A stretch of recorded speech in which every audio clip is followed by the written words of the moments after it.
Coming up, I'm going to argue that Trump in his tariff policy is using a crazy man strategy, which has its roots in Richard Nixon and going further back in Machiavelli. I'm going to examine whether there's a chance of a recession this year. I'm going to make the case that if there is, tariff policies are not the main cause, something else is, and I'll tell you what it is. Hey, if you're watching on Rumble or X or YouTube, listening on Apple or Spotify, please subscribe to my channel, hit the subscribe or follow or notifications button. I'd appreciate it. This is the Dinesh D'Souza podcast.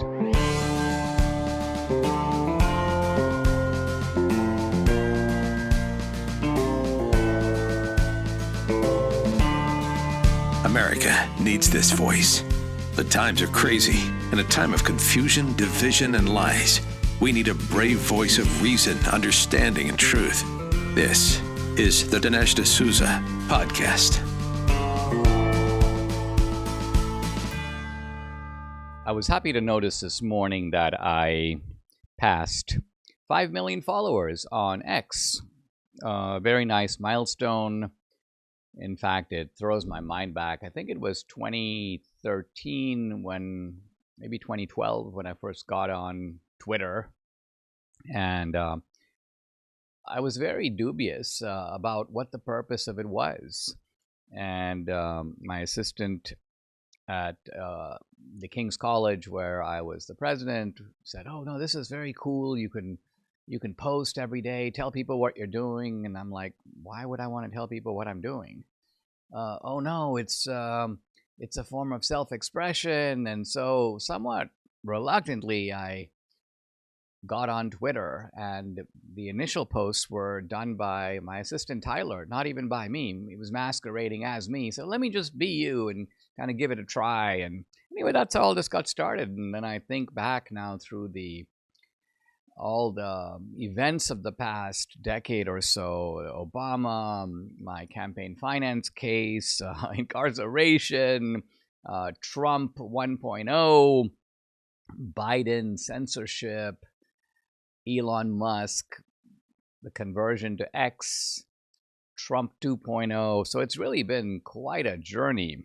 So in any event, I'm delighted to have crossed that barrier. Let me talk about, continue my discussion really of the tariff debate.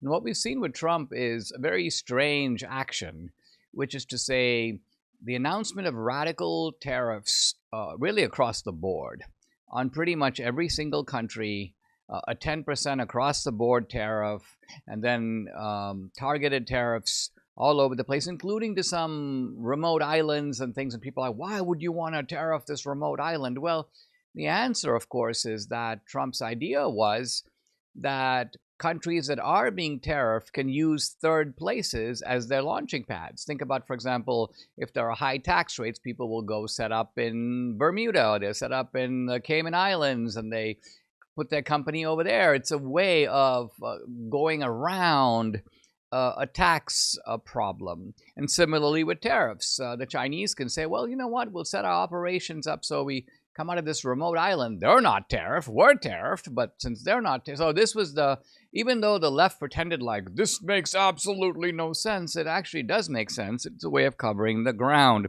making sure the tariffs are uniform. But then, no sooner did Trump declare them, impose them, then he withdrew them, or at least he withdrew them for 90 days, and then he imposed massive tariffs on China. In fact, looking at Trump's post, 125%. So that's a big one, right? Think of a Chinese product that is, let's say, well, $100. That means that the tariff on that product is $125, meaning on top of the $100.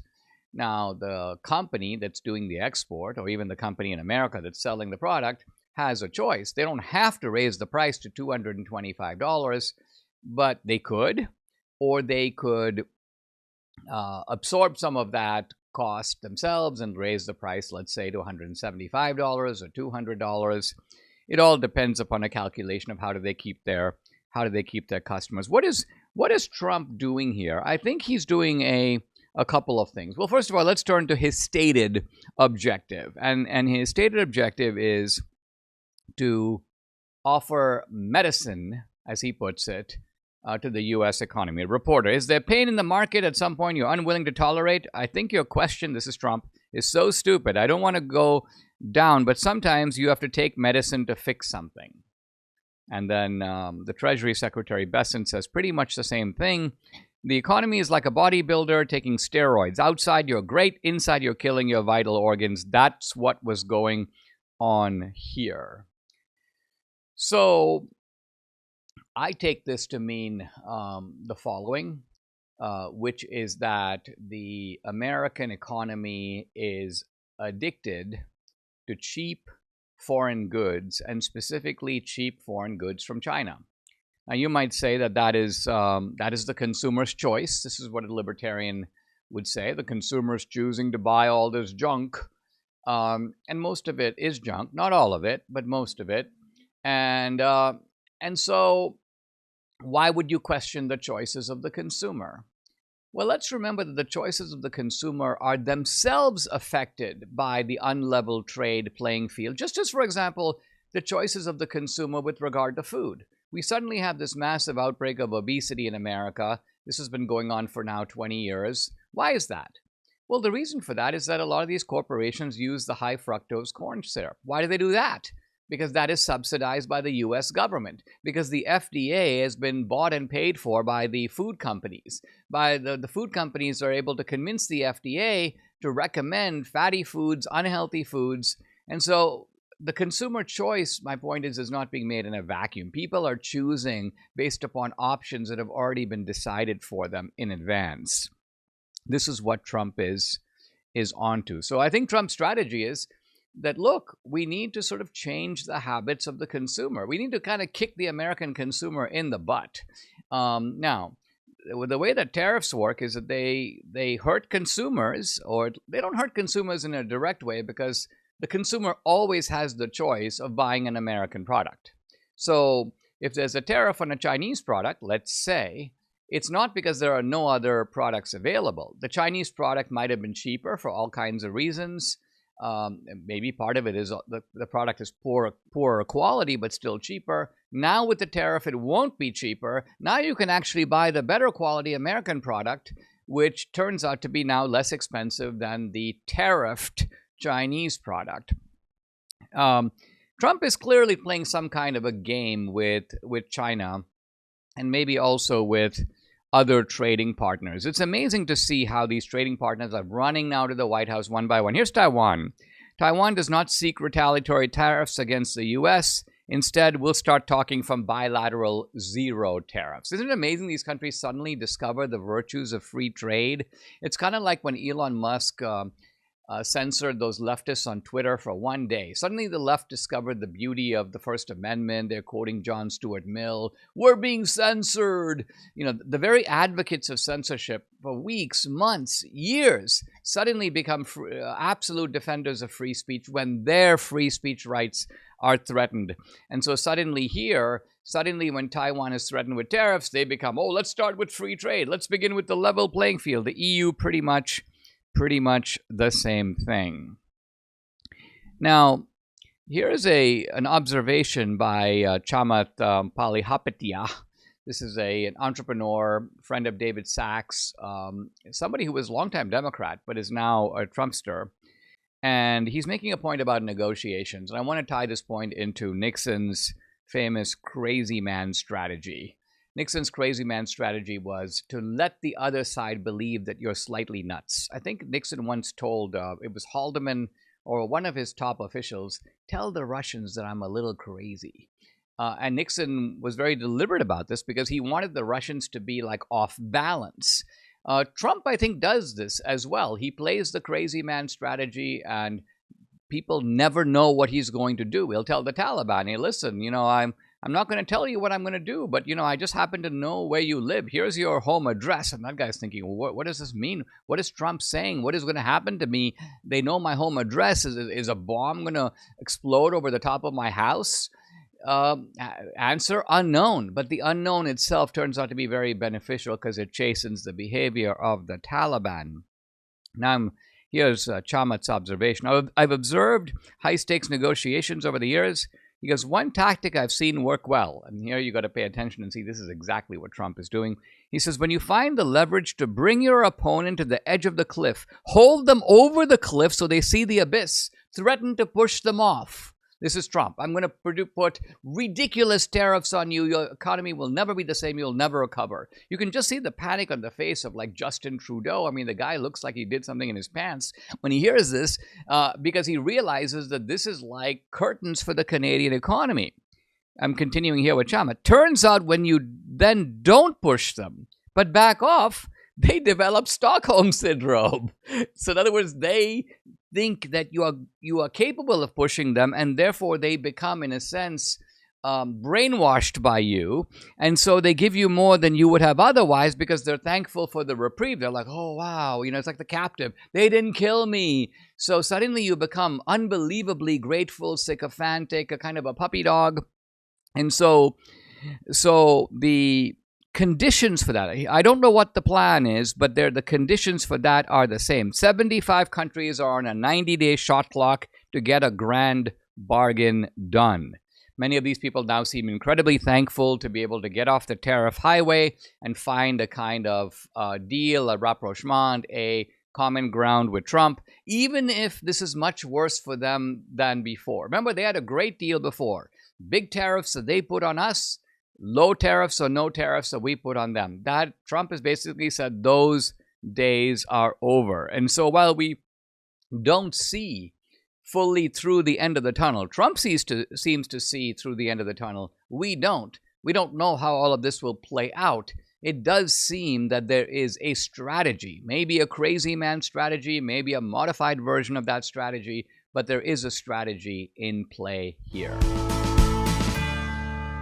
Debbie and I care about our health. We've come across a remarkable device that's a total game changer. We use it, in fact, every single day. It's called Juvent Micro Impact Platform.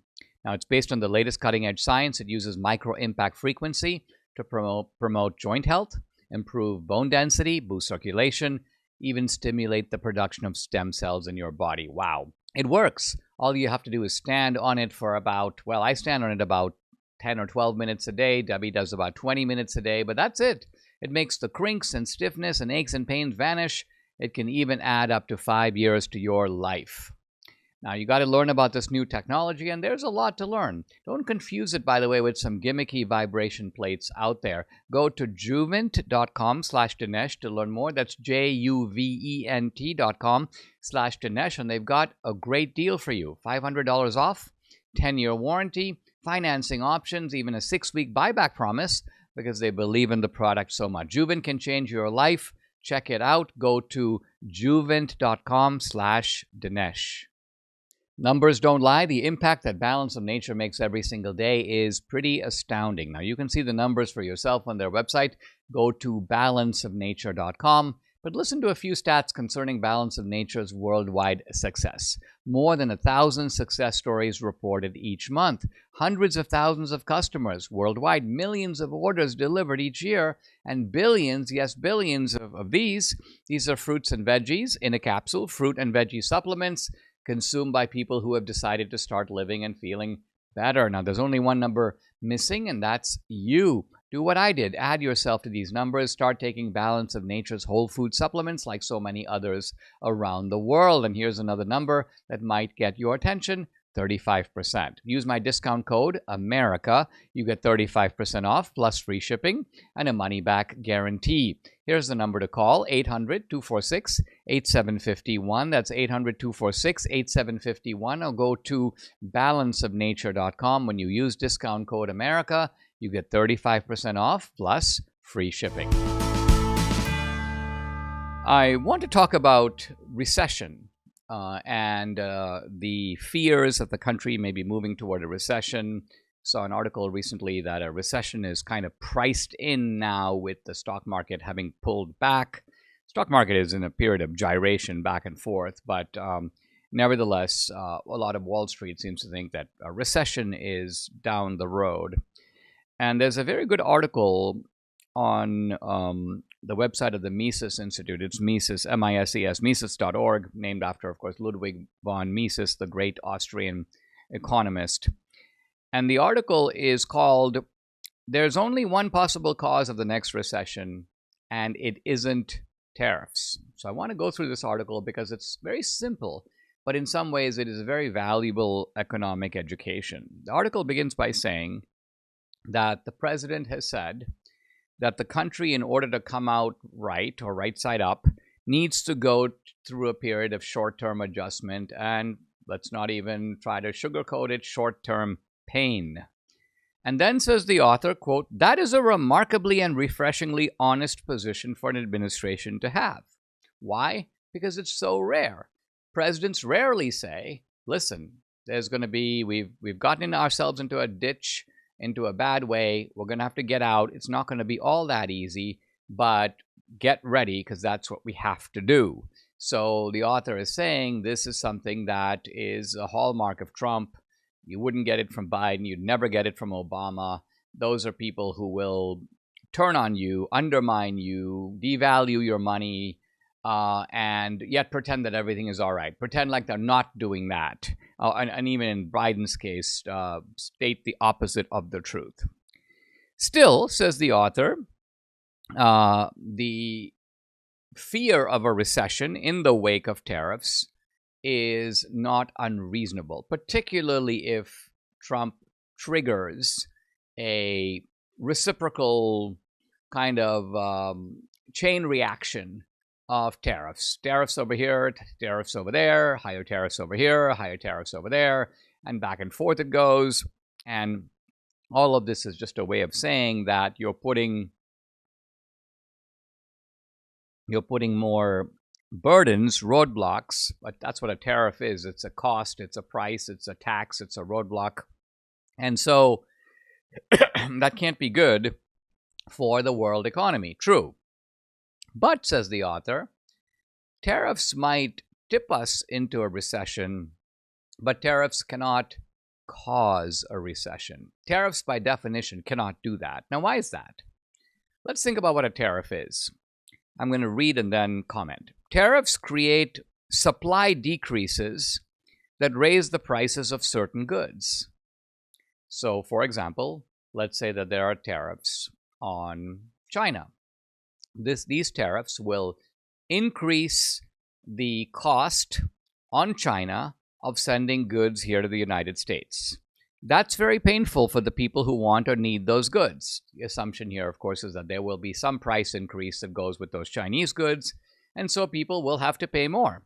But it's also beneficial to the companies competing with the firms hit by the tariff.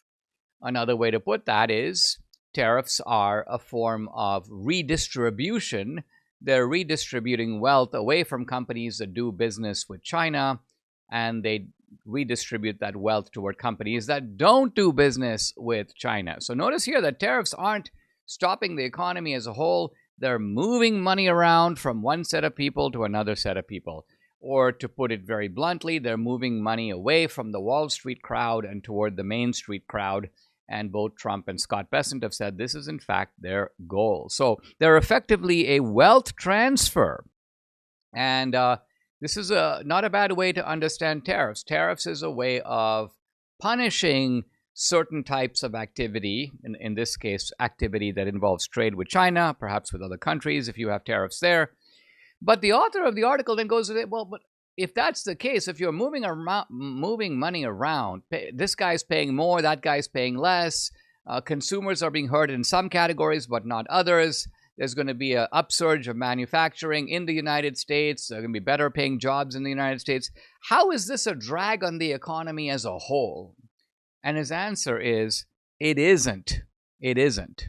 So what does produce the drag on the economy? Well, says the author of the article, his name, by the way, is Connor O'Keefe. The article is called "There's Only One Possible Cause of the Next Recession, and it isn't tariffs." And so we kind of get to the punchline, which is, what then is the cause? And the answer is really simple. Printing money. Quote, When new dollars are created and injected into credit markets as loanable funds, they warp the entire structure of production because they are not based on actual savings. What the author is getting at here is the following. Normally, people save money and they use that savings to invest, to put the money to work, so to speak, and that money then becomes deployed toward new businesses, making new types of goods and services, and so on. But what happens when the government just prints money? Well, when you think about it, no new goods and services are created by that by itself, right? If you have a village, and let's just say, for example, they have 100 tractors, or they have 50 tractors, and you double the amount of money in the village, how many more tractors turn up? None. You still have 50.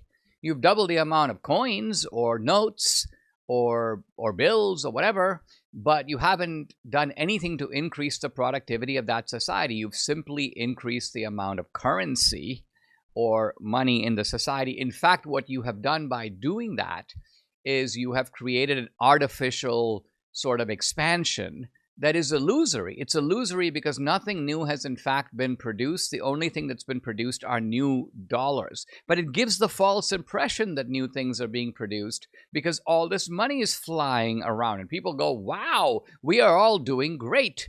It's kind of like a drinking binge, if you will.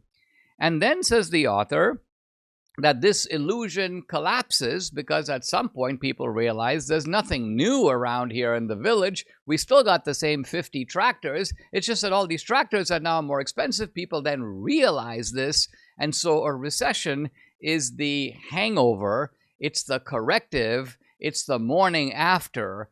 It is, in fact, kind of a healthy adjustment that comes after this preposterous and unjustified printing money binge. And printing money binges have caused many of the inflations of the past 100 years, and these inflations are then followed by the hangover, which turns out to be a recession that can be mild and long, or it can be sharp. In a few cases, it is both sharp and long. That, in fact, is the name for the Great Depression. It was sharp, but it also lasted 15 years. But we've had other recessions that have been painful in their own way, either very sharp or in some cases not so sharp, but nevertheless a recession that lasted for a pretty long time. So the conclusion of the article is that it is monetary irresponsibility and fiscal irresponsibility, not tariffs, that are at the root of our current predicament. MyPillow is excited to announce they are extending the mega sale. This is a sale on overstock, on clearance, also on brand new products. It's your chance to grab some incredible deals on some of MyPillow's most popular and newly released items. For example, save $40 on the new spring MyPillow bed sheets, available in any size, any color. These luxurious sheets are designed for maximum comfort and breathability. They're perfect for a great night's sleep. Looking for a meaningful gift? Save 30% on the brand new My Crosses, inspired by the one Mike Lindell has worn every day for over 20 years. These beautifully crafted crosses come in both men's and women's designs and are proudly made in the USA. Get the 6-piece bath or kitchen towel sets, just $39.98. Initial quantities are low, so act now. And don't forget the best-selling standard MyPillow, now just $17.98. Plus, orders over $75 ship free. Call 800-876-0227. Again, that's 800-876-0227. Or go to mypillow.com and don't forget to use the promo code. It is DINESH, Dinesh. With all the discussion of nutrition and health and Robert F. Kennedy Jr., I'm delighted to bring back to the podcast Kim Bright. She's the founder of Brightcore. She's a pioneer in the nutrition industry and expert on health and wellness. She's been on nationally syndicated radio programs and TV programs really since the 1980s, educating people on health. You can follow her on X at MyBrightcore and the website mybrightcore.com/Dinesh. We'll have a special offer for you on that, but we'll talk about that in a bit. Kim, welcome. Thank you for joining me. There's a lot of stuff in the news about toxins in our food, in agriculture, and all of this having a bad effect on our health. Can you explain what's going on here? Sure, Dinesh. Thanks for having me back. It's nice to be back with you. We've had an inundation of different types of chemicals into our food supply, whether it's being sprayed on like herbicides or pesticides, or whether it's being added as preservatives or artificial colorings, artificial flavorings. We have approximately 10,000 additions to our food as opposed to 400 over in Europe. It's huge how much poison we're ingesting every day. Now, this is generational too. This is not just affecting us. It goes back generations when this started.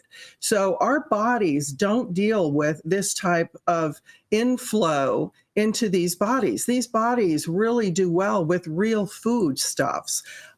So our bodies have been battling for generations now this influx of chemicals, and they don't know what to do with it. They store it in fat cells. The toxins get stored in fat cells. They get stored around our organs that don't move too much. They get stored so many places in our body that really injure us, and they injure our microbiome in our gut and on our skin, in our brain, everywhere. So these really wreak havoc, and they speed up the aging process. We really have this accelerated aging, not only in older adults like ourselves, but in children. That's why we're seeing, cancers and all kind of heart disease in children and teenagers. This should not be happening, Dinesh. What can be done, Kim, I know that there are some policy issues under discussion, but what can be done? What can an ordinary person do to start like reversing or halting this kind of damage, for your own life or for your own family? Well, I think first and foremost, you have to decide that what's been going on is not working. And so now you make the decision to change. And what does that involve? When you look at what really our bodies need, Dinesh, it's very common sense. And so they need first and foremost oxygen.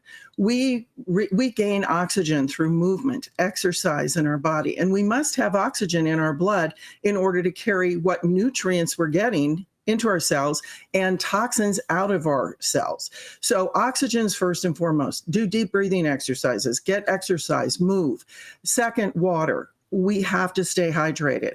It's just like your car battery. If your car battery runs out of water, that car is not going to run because the electrical positive and negatives are not communicating with each other.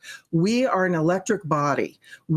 Our body communicates through electricity as well. So when we're dehydrated, think about that. Our body doesn't function properly. So we have to hydrate a half ounce for every pound of weight we are. Then we have to look at our food and we have to change our food. We have to start maybe supporting our local farmers markets. Eat local, eat in season, eat real food, and stop eating the artificial things. And those are found in the center of the grocery stores. Around the perimeter is where you should shop. And then the problem arises that for generations, because we've been eating these things, we are not getting the nutrition our body needs. And so we have to supplement. And there are certain supplements that are even more important than others that are critical to our body. And, things like collagen and hyaluronic acid are naturally occurring in our body. But as we age around 20, 25, the production starts slowing down. And those are critical components to our everyday health. For many years, just typically as I would either exercise or get around, I'd hear about collagen. And I always thought it was something that you like rub into your skin to make your skin more supple. And then I find that Debbie says, "Oh, Dinesh, I've been slipping collagen now into our lattes. By the way, something that I don't even notice, the lattes taste just the same as as always, but collagen is now in the latte." So initially I was like baffled because why would you put collagen in a latte? So can you explain what is collagen and what does it really do? Well, you've married a very smart woman there. Debbie's very smart to do that for you, because collagen is the glue that holds our connective tissues together. It's in every single connective tissue in our body, Dinesh. It is the most abundant protein throughout our body. For instance, your bones. Everybody thinks they're calcium. Got to take lots of calcium supplements, right, for our bones. No, bones are 90% collagen. And when we start losing collagen at age 20, 25, our bones start losing collagen. Our joints start losing collagen. They're 65%. So anybody out there having aches and pains, having problems with bone density? Do you have wrinkles, fine lines and wrinkles? Is your skin starting to sag? This is all showing collagen loss. And so we have to put this back in. And I'm telling you, people don't get collagen in everyday eating. Your steak, your T-bone, your filet, your chicken breast don't contain collagen just because they're protein. That's not collagen. You have to be eating on an everyday basis organ meats, bone broth, the hooves of animals that have been cooked down into gelatin. That's how you get collagen. And good on you if you're eating that way. But 99% of the American people don't eat that way. So you have to supplement collagen. You have to put this back in to revive yourself. One of the products offered by Brightcore is Revive, and it is a collagen supplement, but it is not your ordinary collagen supplement. It does more. So talk a little bit about Revive and what specifically it does. Well, Revive we've put together is very unique because not only are we not just using 1 or 2 types of collagen, we're using 5, type 1, 2, 3, 5, and 10. That covers from the top of our head to the bottom of our feet. That's our skin, our bones, our tendons, our ligaments. It's great for healing. So many people have problems when they get older. They don't recover from surgeries or from illness as fast. And collagen plays a role in that. And so we've put together these 5 types of collagen, and our sourcing is very clean sourcing. We use grass-fed bovine, wild Atlantic cod, free-range chickens, and the eggshell membranes from those. We also put back in one of the substances I mentioned when I said collagen at the beginning of the show, which is hyaluronic acid. Now, what is hyaluronic acid? Hyaluronic acid is a humectant that is found in synovial fluid that is around our joints. And so people that get these creaky, achy joints, it's showing the hyaluronic acid and the collagen are exiting. And so we have to put the hyaluronic acid back in to keep those joints moving smoothly. So we add that back in. Biotin, a B vitamin, well known for many, many decades, is vital for great hair and nails. And of course, collagen plays a great role in that. And people have their hair thinning, falling out, going bald. Collagen puts these things back in the hyaluronic acid, and all of a sudden in the biotin, your hair is growing again. It's thicker, it's shiny. Your skin is lifting up again because the structure's there. The humectant from the hyaluronic acid's there. And then, of course, vitamin C is a cofactor for collagen in our body, not only to help produce it, but to absorb it. And speaking of absorption, we also use a method called hydrolyzation. And what that does is it takes these large molecules of collagen that we can't absorb easily because they're very long amino acid chains, and it breaks it down into small chains of the peptides. So then now we can absorb that better. And that's the difference in Revive as opposed to, using other collagens that are out on the market. And it's very effective. I got to say, Kim, you're kind of dispelling a myth that I've sustained for many years because I have a full head of hair, my skin is pretty supple, and for a long time I thought to myself, that's obviously because I'm from India. And I say kind of the same thing about Debbie. Debbie, you look so young because you're from Venezuela. But then this was online, I was looking at a reunion of a lot of guys from my class, And I'm sorry to say that most of them looked like they were 100 years old. And so I realized this kind of superior Indian gene that I thought was sustaining me, Debbie's chuckling here on the side here, is obviously kind of a myth. And so I think it must be that I'm either eating right, or I'm taking Revive, or I'm getting the stuff in my latte. So I think what you're saying is that these specific ingredients can do wonders for you, right? That it can help you with not only the natural aging process, but in some degree, the unnatural aging process that Americans are enduring right now. Exactly. It's kind of like I've got this rubber band you can see, and this is when we have collagen in our body, our tendons, our bones, everything is moving properly. Our connective tissues, they're holding up our organs, our bladders staying together. All of our organs are working properly. But then if we don't get enough collagen at some point, boom, snaps and breaks. It's like those radial tires going down the highway where you see them all coming apart. That's your collagen as you're aging. And if you're not putting it back in that hyaluronic acid, you're going to creak, you're going to squeak, you're going to be a mess. And so you want to have this collagen back in. So especially helpful for those bones and joints, hair, skin, and nails, and muscle mass. How many people are not as strong as they used to be? Collagen is in muscle as well, that lean muscle mass. We need that there to stay strong and stand up. So anti-aging effects inside and out. Kim, talk about Revive as a product. Is it a capsule? Is it a powder? How do people take it? Is it easy to take? And how often should you take it?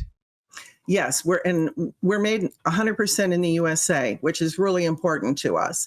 And it is a powder. There's two different types. There's unflavored, which Debbie's using in your coffee, hopefully, because I made a mistake and I wasn't awake one morning and I put the strawberry lemonade in my coffee and I had to dump it out. That doesn't taste good in coffee, but it tastes really good in the afternoon in some water, and then put some ice cubes in after you're done, or use the unflavored in other things. You can bake with it. You can throw it in pancakes, put it in some soups. You can get it in any way that you want to. So it's really, really important that you get it in every single day, because depending on when you start using the collagen, if you're 40, maybe you only need to take it once a day. If you're 50 and 60, start taking it hyperdosing 2 times a day, 3 times if you can, because your collagen's already fallen off a cliff at that point. You might have 20% of what you had when you were younger. So you want to feel great.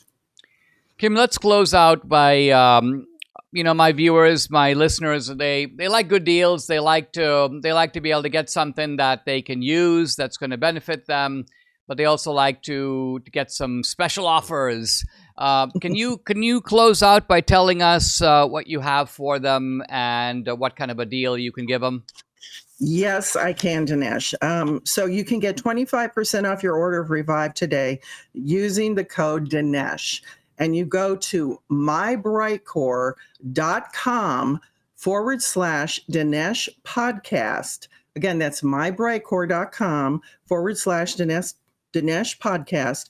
Or we would really love it if you call us, and you call 888-927-5980, and we're going to sweeten that deal. We're going to give you up to 50% off and free shipping when you call in. And we're also going to give you something really wonderful. It's a collagen sheet mask, and it has rose oil, Damascus rose oil, and it has collagen, hyaluronic acid. So call in today at 888-927-5980. You will not believe how your skin feels when you use our mask, our collagen and hyaluronic mask, and that's free when you call in, and up to 50% off. So please do yourself a favor, glue yourself back together, get those bones strong again, get those fine lines and wrinkles going away, and feel great with Revive Collagen from Brightcore.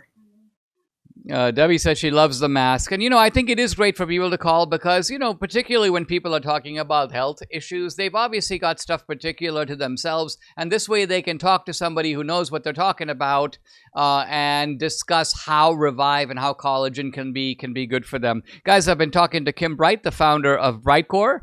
Once again, the website is mybrightcore.com/Dinesh. And I think you mentioned Dinesh podcast. Kim, thank you very much sir. Thank you very much for joining me. Thank you for having me. And one thing before we go, I just want everybody to know I'm 70. I look pretty good for that. I use Revive. I'm now beginning chapter 2 of my book on Reagan. This is it right here. Picture of Reagan with the cowboy hat. Ronald Reagan, How an Ordinary Man Became an Extraordinary Leader. Good book, by the way, to get, follow along as we talk about it, but also a good book to have because in just about 200 pages, it distills, it captures, it makes the case for Reagan without a lot of extraneous biographical detail, stuff that's not all that important. This is not trying to be a systematic biography. What it's trying to do is to get to the heart of Reagan's effectiveness as a leader, partly so we can understand leadership in general. Now let's go back to 1980, a very interesting thought experiment. We are pushing ourselves 45 years back. Obviously, for people who are listening or watching who are under the age of 45 or just around that age, Reagan will be someone who they don't remember directly. At least they don't remember directly as president. But in 1980, America was in need of a new kind of leader. This is how I begin the chapter. And I say the problem was not just that the economy was in a mess, or the United States was losing its dominant position in the world. The problem was that in the face of these crises, no one seemed to know what to do. 2 years earlier, Michael Blumenthal, President Carter's Secretary of the Treasury, conveyed the bewilderment of the experts when he said, quote, "Inflation is caused by a number of factors that act together and interact in strange and mysterious ways." Another way to put it was he was saying, I don't know what to do. This is a little bit of a multi-headed snake. This is something that I don't really get. We don't know how to take it on. Economist Lester Thoreau says, quote, "To get a significant improvement in the inflation rate, the U.S. needs some good luck." Again, Thoreau reflecting the kind of predominant Keynesian way of thinking at the time. The Keynesian philosophy had been predominant going back to the era of the Great Depression. The inflation of the 1970s was a mystery. What to do with it was also a mystery. And Carter, the president, tells Congress that he doesn't know what to do either. We'll see in a moment that Carter essentially said that the problem was a problem of the country as a whole. Here is Carter's, I'm now drawing from his so-called malaise speech. He says, "We're suffering from a national malaise, a, quote, crisis of confidence that strikes at the very heart and soul and spirit of our national will, threatening to destroy the social and political fabric of America." Carter says one of the problems is that most Americans want to live better than their parents. They expect America to be the world leader. And Carter's basically saying these expectations are proving to be untenable. They need to be modified. Americans have to learn to live with less. The new era is going to be an era of limits. Now, we'll see in a little bit that Reagan rejected all of this. Reagan did not believe that the problem was with the American people. He believed the problem was with the government. The problem was with the guy who was in the Oval Office. The problem was with the kind of thinking that had created these problems and consequently did not know what to do about them.